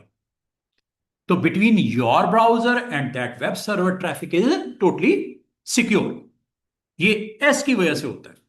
और आप भी जब अपनी वेबसाइट बनाओगे ना, तो आपने भी एक डिजिटल सर्टिफिकेट परचेज करना होगा, 1 ईयर के लिए, 2 ईयर्स के लिए। फिर लोगों का ट्रस्ट बनता है आपकी वेबसाइट के साथ, क्योंकि आप अगर सर्विस दे रहे हो, चार्ज करोगे ना, चार्ज करते वक्त उससे इन्फॉर्मेशन लोगे ना, उसमें डेबिट कार्ड की भी इन्वॉल्वमेंट होगी ना, तो वो आपसे, वो अगर परचेज करने में इंटरेस्टेड होगा तो वो इन्फॉर्मेशन देने में वो हेसिटेंट नहीं होगा, झिझकेगा नहीं। क्यों? उसको प्रोटोकॉल से समझ आ जाएगा कि कोई मेरी हैंकी फैंकी नहीं होगी, किसी किस्म का प्रॉब्लम नहीं होगी, मैं बड़ा सिक्योर फील करूंगा, अपना डाटा उसको दूंगा, क्योंकि ये वेबसाइट एक ऑथेंटिकेशन, ऑथेंटिक होगी, मतलब ये कोई फेक नहीं है। बहुत फेक वेबसाइट्स भी होती हैं, आपसे डाटा गेट कर लेती हैं और आपको कल को नुकसान पहुंचता है फाइनेंशियली, फिजिकली तो नहीं, मेंटली पहुंचता है, और फाइनेंशियली आपको नुकसान पहुंच सकता है। वो वेबसाइट सिक्योर नहीं होती जिसके प्रोटोकॉल में ऐसा नहीं होता। ये हिंट है बताने का, इसलिए बता रहा हूं कि आप जब कभी कोई ऐसी वेबसाइट पे जाओ, प्रोटोकॉल देख लिया करो। कोई बैंकिंग साइट है जैसे ये, या मिज़ान बैंक है ना, तो मेरा अकाउंट इधर ही है, तो मिज़ान बैंक पे जाता हूँ और इसमें ऊपर भी दिख रहा है, ये देखो HTTPS प्रोटोकॉल। और जब आप यहाँ पे साइट पे क्लिक करोगे, ये देखो प्रोटोकॉल ऊपर आ गया, HTTPS। इसका मतलब इस वेबसाइट के ऑनर ने इसके ऊपर इन्वेस्टमेंट की है ताकि मेरे साथ जो कनेक्ट हो बेफिक्र हो जाए, कोई प्रॉब्लम नहीं। मैं यहीं से ट्रांजैक्शन करता हूँ, फंड्स ट्रांसफर करना हो, मैंने बिल की पेमेंट करनी हो, मैंने ऑनलाइन किसी जगह पे सेंड करना हो, या अपनी सैलरी विड्रॉ करवानी हो, सारा इधर करता हूँ। वेबसाइट है ना, इसी तरह की वेबसाइट भी इंसान ने बनाई है ना किसी ने, तो ये किस तरह किए जाएंगे, ये सिक्योरिटी किस तरह दी जाती है, ये सारी चीज़ें आपके एडवांस में आ जाएगी सर्वर साइट की प्रोग्रामिंग में। ये सर्वर साइट की प्रोग्रामिंग है, प्रोटोकॉल किस तरह इंट्रोड्यूस होंगे, कैसे करोगे, अपनी वेबसाइट को कैसे सिक्योर करोगे, ईच एंड एवरीथिंग। अब आ जाओ वापस। ऑलमोस्ट हमारे पास अभी 15 मिनट हैं तकरीबन, अभी 2 हमारे सेशन रहते हैं। अब उन 2 सेशन को मैं इस हवाले से मज़ीद फ्रूटफुल बनाना चाह रहा हूँ कि हम कोई असाइनमेंट की तरफ चले जाएं। अब ये ना हो कि आपको सर गपशप में गुजर गया टाइम। ठीक है, इंफॉर्मेटिव सेशन था, नो डाउट, इंफॉर्मेटिव सेशन था, हमें कुछ पता लगा, लेकिन हम वेबसाइट के लिए जो रिक्वायर्ड हमें टैग्स हैं वो थोड़ा सा बता दें, जिसमें से कुछ टैग्स हमने स्टडी कर लिए, कुछ आज अभी स्टडी कर लेते हैं। उसके लिए मैं आपको एक फेवर ये कर सकता हूं कि ये डॉक्यूमेंट स्टडी करने के लिए आपको दे दूं, क्योंकि अगर मैंने इसको डिस्कस करता गया बहुत सारी चीजें हैं। ये साथ साथ मैं आपके साथ डिस्कस करूंगा, ये सारी चीजें आपके साथ डिस्कस करूंगा। ये हिस्ट्री मैंने कल आपको दिखाई थी, वर्जन 1 2 3 याद है, कल मैंने बताई थी हिस्ट्री, ये वही है। आपको एक अदर टेक्स्ट एडिटर की जरूरत पड़ती है जिसमें हम क्या यूज कर रहे हैं इस वक्त, विजुअल स्टूडियो कोड। और ब्राउजिंग के लिए कौन सा हमारे पास ब्राउजर है, गूगल क्रोम, फायरफॉक्स भी है, माइक्रोसॉफ्ट एज भी है, इंटरनेट एक्सप्लोरर भी है। वही चीजें हैं जो कल डिस्कस की है, ये थ्योरी है उसकी। डॉक्यूमेंट इज वेरी हेल्पफुल आपके लिए। पहले हम एडिटर ये यूज किया करते थे शुरू शुरू दिनों में, नोटपैड, फिर सबलाइम आ गया। आजकल के दौर में मोस्ट जो प्रोग्रामर्स हैं, वेबसाइट डेवलपर हैं, वो इसको यूज करते हैं। और भी है पीछे, डिटेल इतनी गया आपकी सोच होगी।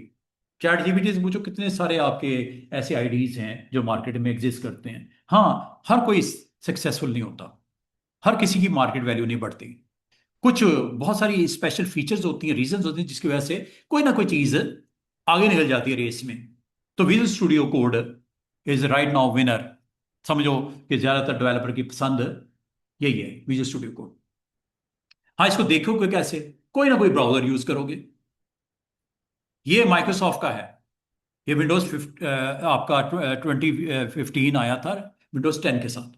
नया ब्राउजर इन्होंने दिया था माइक्रोसॉफ्ट एज का 2015 में। कब दिया था, जब विंडो 10 लॉन्च हुई थी। अब 11 2019 में आई है, 11 2019 में आई है, 2015 में विंडो 10 आई थी। उस वक्त ये ब्राउजर ये नया दिया था। और ये थर्ड पार्टी का ब्राउजर है, किसका, किस कंपनी का, गूगल का। विंडोज आपके माइक्रोसॉफ्ट की प्रोडक्ट है, माइक्रोसॉफ्ट का प्रोडक्ट, माइक्रोसॉफ्ट का ब्राउजर माइक्रोसॉफ्ट एज है। गूगल का ब्राउजर, उसका नाम गूगल क्रोम है।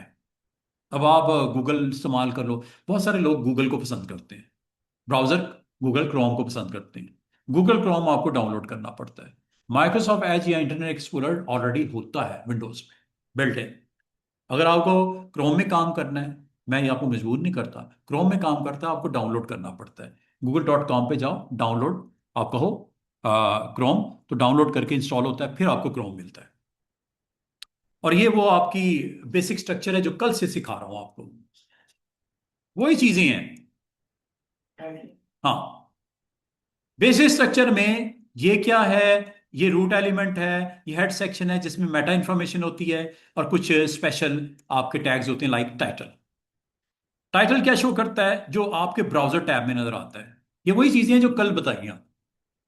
फिर बॉडी सेक्शन में आपके ज्यादातर वो टैग्स होते हैं जो ब्राउजर में नजर आते हैं, जैसे H1 से H6 और P को हमने इस्तेमाल किया। और ये आमतौर पे पेयर की सूरत में होते हैं, टैग आमतौर पे पेयर की सूरत में होते हैं, जैसे body slash body, HTML slash HTML, head slash head title slash title H1/H1, ये पेयर की सूरत में होते हैं। लेकिन कुछ टैग्स ऐसे होते हैं जो अनपेयर्ड होते हैं। आज इनको देख लो, ये इमेजेस के लिए है, लिंक्स के लिए है। ये इंशाल्लाह कल और परसों में ये टैग्स भी हम कर लेंगे। अभी मैं आपको दो सादा से टैग बता रहा हूं जिसका एंड नहीं होता, पेयर नहीं होता। इस्तेमाल कैसे होते हैं ये देखो। अगर आपको चलते चलते कहा जाए कि यहां पे एक हॉरिजॉन्टल रूल लगा दो, हॉरिजॉन्टल लाइन लगा दो, HR लिख दो।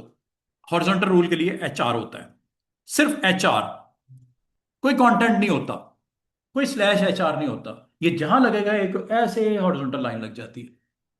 जहां भी लगाओगे एक ऐसे हॉरिजॉन्टल लाइन लग जाएगी। जहां पे भी HR लगाओगे, 2 बार लगाओगे 2 बार लग जाएगी, 3 बार लगाओगे 3 बार लग जाएगी, हर लाइन के बाद लगाओगे हर लाइन के बाद लग जाएगी। करेगा क्या? ये देखो,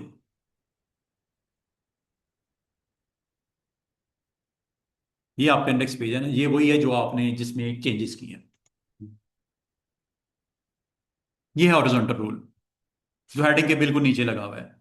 HR, this is a tag without any closing, pair नहीं है इसका। जैसा आपने अभी तक तो देखा पेयर में होता है, ये टैग पेयर में नहीं होता। कि आप जितनी बार भी लगाओगे, जहां लगाओगे ये एक ऐसी ही लाइन लगाता है। हाँ, इसको लाइन का स्टाइल चेंज करना हो, लाइन का कलर चेंज करना हो, लाइन की विड्थ चेंज करनी हो, you need to learn CSS।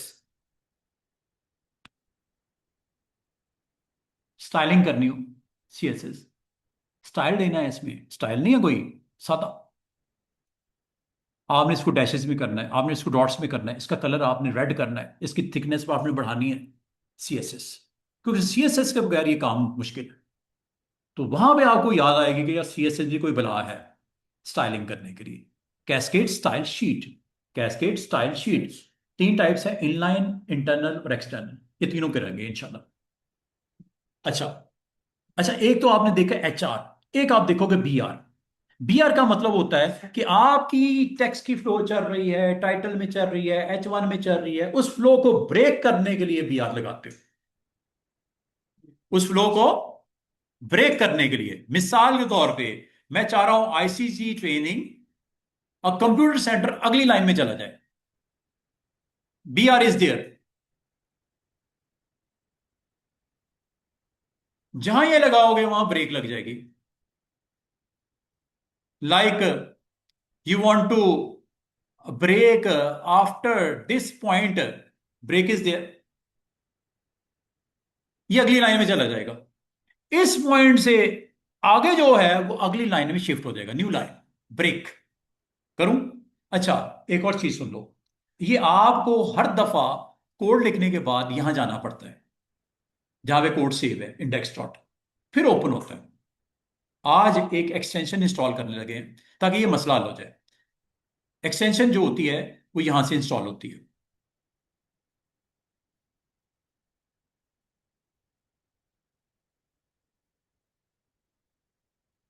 ये आपका, ये नीचे साइड के ऊपर ये चीजें नजर आ रही हैं, यहां पे आओ, ये एक्सटेंशन है।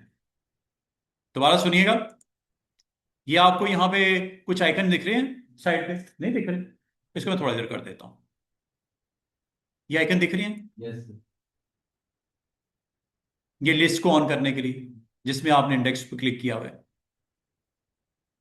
ये सर्च करने के लिए, ये सोर्स कंट्रोल के लिए, ये 3 डॉट्स दिख रहे हैं, ये एक्सटेंशन।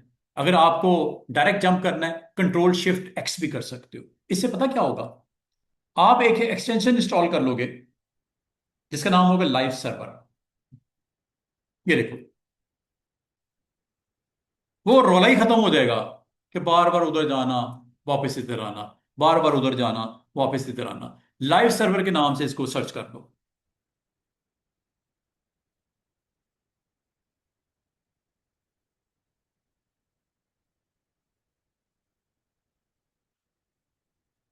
ये लाइव सर्वर है, इसको आपने इंस्टॉल कर लेना है। मेरे पास ऑलरेडी इंस्टॉल है, मेरे पास ऑलरेडी इंस्टॉल्ड है, आपने इंस्टॉल कर लेना। यहां पे आएगा बटन, वहां से आप इसको इंस्टॉल कर लेना, ठीक है, लाइव सर्वर। जब ये इंस्टॉल हो जाएगा तो क्या फर्क पड़ेगा आपको पहले और अब की निस्बत? फर्क ये पड़ेगा जनाब कि आपने अगर इस कोड को देखना है तो ये आपको यहां पे गो लाइव आ जाएगा। क्या आएगा? ये ये एक्सटेंशन इंस्टॉल करने के बाद आएगा गो लाइव। फायदा कि जो कंटेंट बना हुआ है इसका ब्राउजर व्यू दिखा देगा। अगर ये हाइड हुआ है तो इसको कैसे शिफ्ट हुआ है? हाइड कहां से हुआ? मेरे से हो गया। क्यों हुआ? दोबारा से इंस्टॉल करो। क्या कहता है? लाइव से हाँ, ये लो, गो लाइव करूं।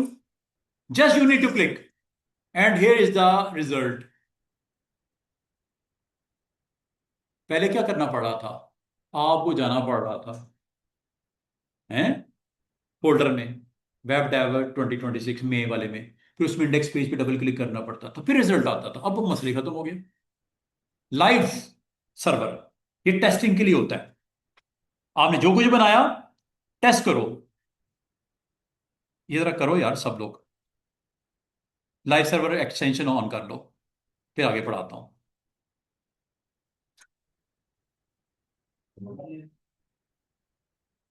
हाँ हुआ मसला, करो। पंगे लिए ना खुद से, हैं? कुछ ना कुछ किया होगा। आप करिए इंस्टॉल लाइव सर्वर। हैं? ओ यार, अच्छा इधर नहीं आ रहा वाईफाई, इधर कोई प्रॉब्लम आ रही है, इस रूम में नहीं आ रहा। हाँ वो असल में आज सुबह कोई डिस्टर्बेंस हुई है, उम्मीद है कल तक ठीक हो जाएगा। आपका भी नहीं चल रहा होगा। किया भाई लाइव सर्वर, ये कर लेना, घर जाके कर लेना। लाइव सर्वर एक्सटेंशन है, कहाँ से करनी है? यहाँ से। ये जब आप, वैसे तो जब आप फर्स्ट टाइम क्लिक करोगे तो ये यहाँ पे मिलेगा, जब कर लोगे तो यहाँ पे आ जाएगा। ये देखो, ये छोटे छोटे बॉक्सेस जो है ना, ये लाइव सर्वर के लिए।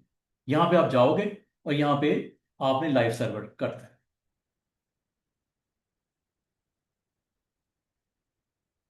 ये कोई एरर इस वक्त आ रही है? No problem.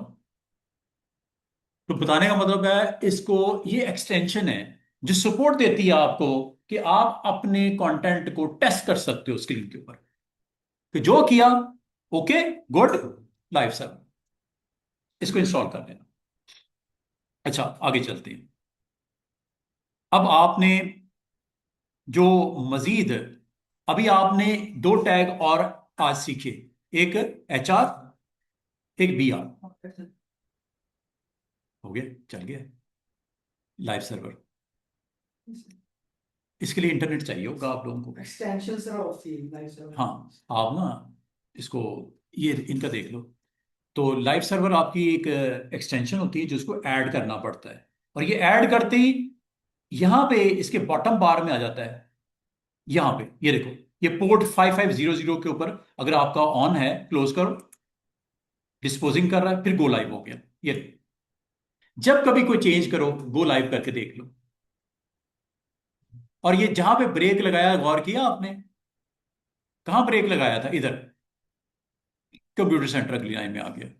एक ब्रेक लगाया था इधर, बाकी कंटेंट नीचे आ गया। जहां जहां BR लगाओगे, जहां आप ब्रेक लगाना चाह रहे हो, BR लगा दो। मैं एक चीज और वाजे कर दूं, आप ये जरा गौर से सुन लो कि आप जब कुछ कंटेंट लिखते हो, डॉट लगाया, फुल स्टॉप, जरा गौर कीजिएगा मैं क्या कह रहा हूं। P और /P, अगर आपको कंटेंट का राइट वाला पार्ट नजर ना आ रहा हो, ये काफी आगे है, तो कल भी मैंने बोला था व्यू को वर्ड रैप कर लिया करो। लाइनें आपकी आगे चली गई थी ना, नजर नहीं आ रही थी, अब आपकी सारी नजर आ रही है। रैपिंग, ये ऑन कर दिया करो। ऑल्ट जी प्रेस करो, ये ठीक हो जाएगा। अगर लॉन्ग टेक्स्ट हो ना, तो लाजमत है जो सामने वही नजर आ रहा है, राइट से आपको जाके देखना पड़ता है। तो अगर आप चाह रहे हो सारा कंटेंट एक ही स्क्रीन में नजर आए, तो Alt-Z कर दो। थोड़ा सा लॉन्ग लिखो ना, थोड़ा लेंथ में। या आपको याद है कल मैंने आपको एक लॉरम का बताया था formula? Lorem, LOREM, LOREM, enter, LOREM enter. ये देखो टेक्स्ट की लेंथ बढ़ गई। LOREM, ये देखो टेक्स्ट की लेंथ बढ़ गई। पहले 4 लाइन थी, अब देखो ये 10 हो गई। लॉरम टेम्पलेट होता है, टेक्स्ट टेम्पलेट होता है ताकि आपको अगर बहुत ज्यादा जल्दी फिलर चाहिए, फिलर मतलब टेक्स्ट चाहिए, एक डमी टेक्स्ट चाहिए, डमी, बजाय आपके पास टाइम नहीं है कि मैंने पूरे पैराग्राफ लिखने पाकिस्तान के ऊपर, मैंने वो पैराग्राफ दिखाने थे, लेंथ उसकी बढ़ानी थी, तो लॉरम लिख के एंटर कर दो, वो टेक्स्ट की लेंथ खुद ही बढ़ा देता है आपके लिए। एक टेम्पलेट है, एक फिलर है जो इस्तेमाल हो जाता है। ये कहीं पे भी इस्तेमाल कर सकते हो, पी में कर लो, एच सी में कर लो, नो प्रॉब्लम। ये देखो यहां आता हूं, हालांकि मैं अब इसको खत्म कर दूंगा, अंडू कर दूंगा। ये देखो लॉरम और ये क्लिक। H3 के अंदर देखो कितनी चीजें ऐड करती हैं, तकरीबन 4 लाइनें, ये देख रहे हो। अंडू कर देता हूं, control Z, control Z reverse करने के लिए होता है। यहां तक कोई प्रॉब्लम है, समझने में कोई दिक्कत, कोई इशू? अच्छा, अब मैं आपको कुछ इंपॉर्टेंट चीजें बताने लगा हूं। बताने ये लगा हूं कि बी आर लगाने से न्यू लाइन होता है, याद रखना। ये अगर करते हो इससे कोई फर्क नहीं पड़ने वाला। ये देखो पैराग्राफ नजर आ रहा है, ये मैं एंटर कर रहा हूं। आप क्या समझते हो ये टेक्स्ट के बाद अंडर और इसके दरमियान में स्पेसिंग होगी? No, no sir. ये नहीं करता, ये एक्सेप्ट नहीं करता। ये HTML का जो टैग है पी और स्लैश पी के दरमियान में, अगर आप मैनुअली एंटर करते हो ना स्क्रीन के ऊपर, ये स्पेस एक्सेप्ट नहीं करता, ब्राउजर इसको एक्सेप्ट ही नहीं करता। तो इनके दरमियान में लाइन डालने के लिए स्पेस BR लगाओ। मैं दिखाऊं आपको, ये सब हेडिंग के नीचे ये जो टेक्स्ट लिखा हुआ है, लाइव सर्वर दिखाता हूं। ये स्पेस है जो आपको एडिटर में नजर आ रही है, कोडिंग में नजर आ रही है, स्क्रीन पे ब्राउजर में नहीं आती। ये देखो, चेक करो, ये देखो, ये मैंने सारा टेक्स्ट नीचे शिफ्ट कर दिया। क्या स्पेस आई है इधर? नो। लाने के लिए क्या करेंगे? या तो BR लगाओ, या बी आर लगा दो तो चला जाएगा। इसका मतलब इस तरह करने का कोई फायदा नहीं है। कोडिंग में एंटर प्रेस करने का कोई फायदा नहीं है। आपको यहां तो स्पेस अगर एंटर करनी है, उसकी कुछ ट्रिक्स हैं, कुछ इंपॉर्टेंट टैग्स हैं, कुछ इंपॉर्टेंट एंटिटीज हैं, जो इंशाल्लाह आज का दिन तो गुजर गया, ये मैं निकालने लगा हूं। ये देखो, इसका मतलब है आपने कल क्या करके आना है, कल के लिए। ये मैं कुछ चीजें आपको दिखाने लगा हूं, इसको जरा पढ़ के आइएगा, ताकि कल मैं आपको इसकी तरफ लेके आ सकूं। हेडिंग आपकी, पैराग्राफ आपके, फॉर्मेटिंग, अच्छा फॉर्मेटिंग एलिमेंट्स हैं, ये कल मैं आपको सारे करवा दूंगा एक ही गो में। आपने एक टेक्स्ट लिखा हुआ है, इसका एक पार्ट बोल्ड करना है, बोल्ड, दोनों तरफ बी लगा दो, बी और दूसरी तरफ स्लैश बी। दरमियान में जो कंटेंट भी होगा पैराग्राफ में, H1 में बोल्ड हो जाएगा। दोनों तरफ स्ट्रॉन्ग लगा दो, ये इंपॉर्टेंट टेक्स्ट को रिप्रेजेंट करता है। आई लगा दो, इटैलिक हो जाएगा। EM लगा दो दोनों तरफ, ये दोनों तरफ लगाना है। मार्क, स्मॉल, डेल, INS, सब और सो। और ये एंटिटीज हैं जो कल आते ही मैं सारी पहले खत्म करवाऊंगा। ये एंटिटीज हैं। क्या ये डॉक्यूमेंट आपको मैं हैंड ओवर कर दूं? जी सर। प्री, स्पैनिंग, डिटेल, कल इंशाल्लाह ताला मैं आपको यहां तक पहले कंप्लीट करवाऊंगा। इसमें आपकी बेस बन जाएगी कि CV किस तरह बनना है, बेस बन जाएगी। कुछ चीजें मिसिंग होगी, जैसे बुलेट्स लगाने।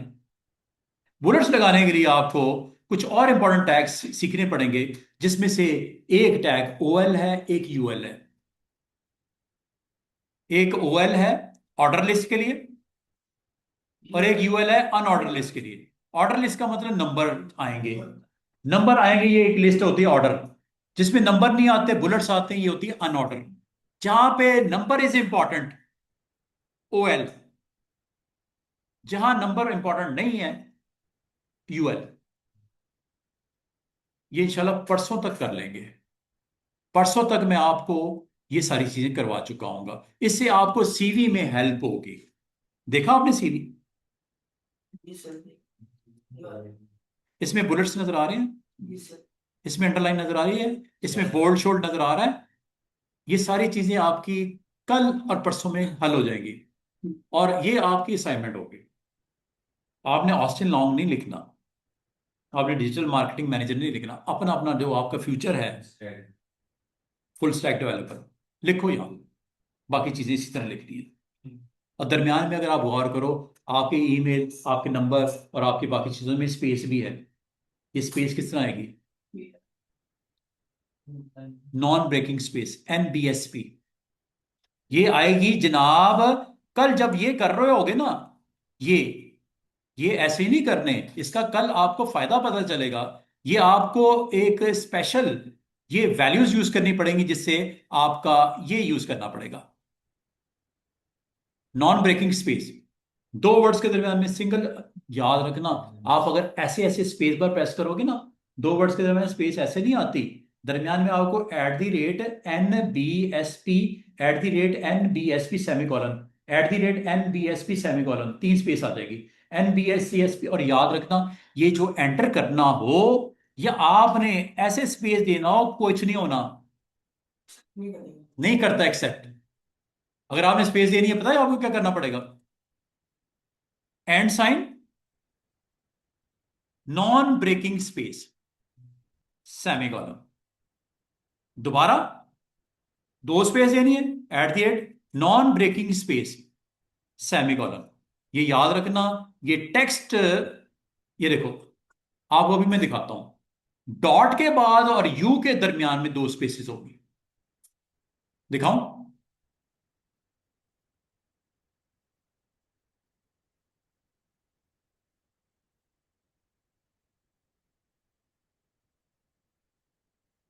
तीन देनी है तो 3 बार लगाओ, 10 देनी है तो 10 बार लगाओ, 50 देनी है 50 बार लिखो। NBSP, NBSP, NBSP, and sign. ये सारी चीजें मैं कल क्लियर करूंगा। आज मैंने थोड़ा सा हिंट दिया है कि ये आपके लिए इंपॉर्टेंट है। HTML में ये कुछ इंपॉर्टेंट चीजें होती हैं जो सीखनी पड़ती हैं। फिर आपका कोड आपकी मर्जी के मुताबिक रिस्पॉन्स देता है ना, तो इसमें खाली एंटर ने कुछ करना है, उसमें BR लगाना पड़ेगा। अगर स्पेस देनी है तो खाली स्पेस बार से कुछ नहीं होता, वहां पे आपको special and sign NBSP semicolon, and sign NBSP semicolon, and sign NBSP semicolon लगाने पड़ेंगे। ये कहाँ लगेंगे? मिसाल के तौर पे ये CV देख रहे हो, ये दरमियान में स्पेस कैसे आई? ये स्पेस बार से नहीं आनी, आपको यहाँ पे @NBSP सेमीकोलन ये सारे लगा के फिर ये स्पेस आएगी लाइन में। तो इंशाल्लाह कल देखते हैं, कल इसी को कंटिन्यू करते हैं। कल और परसों का दिन है हमारे पास, तो मैं समझता हूं कि कल और परसों में हम इस लेवल पे आ जाएंगे कि CV को एक बेहतर अंदाज में प्रेजेंट कर सकें। इसमें कोई टेबल का टैग नहीं सिखाना, मैंने टेबल शेबल नहीं बना रहा, अभी सिंपल। हाँ, जब करेंगे तो फिर उस लेवल पे करेंगे जो लाइट सा मैंने कल दिखाया, जिस फोटो भी लगा होगा, बुलेट्स भी लगे होंगे, उसकी बड़ी अच्छी सेपरेशन भी होगी, डिफ के टैग इस्तेमाल करेंगे, बहुत खूबसूरत बनाएंगे। अभी ये सादा है।